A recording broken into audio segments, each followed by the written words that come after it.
The reading for today is taken from Acts chapter 2, verses 1 through 21. When the day of Pentecost came, they were all together in one place. Suddenly a sound like the blowing of a violent wind came from heaven and filled the whole house where they were sitting. They saw what seemed to be tongues of fire that separated and came to rest on each of them. All of them were filled with the Holy Spirit and began to speak in other tongues, as the Spirit enabled them. Now there were staying in Jerusalem God-fearing Jews from every nation under heaven.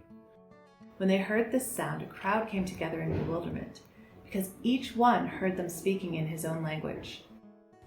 Utterly amazed, they asked, "Aren't all these who are speaking Galileans?" Then how is it that each of us hears them in our own native language? Parthians, Medes, and Elamites, residents of Mesopotamia, Judea and Cappadocia, Pontus and Asia, Phrygia and Pamphylia, Egypt and the parts of Libya near Cyrene, visitors from Rome, Both Jews and converts to Judaism. Cretans and Arabs, we hear them declaring the wonders of God in our own tongues. Amazed and perplexed, they asked one another, "What does this mean?" Some, however, made fun of them and said, "They have had too much wine." Then Peter stood up with the 11, raised his voice, and addressed the crowd.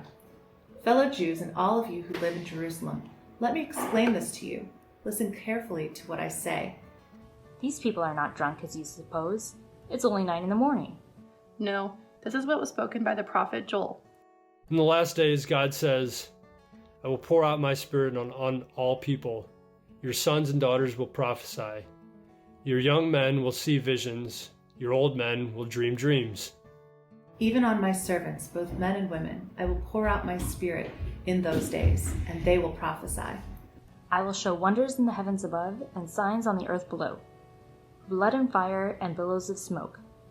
The sun will be turned into darkness, and the moon to blood, before the coming of the great and glorious day of the Lord. And everyone who calls on the name of the Lord will be saved.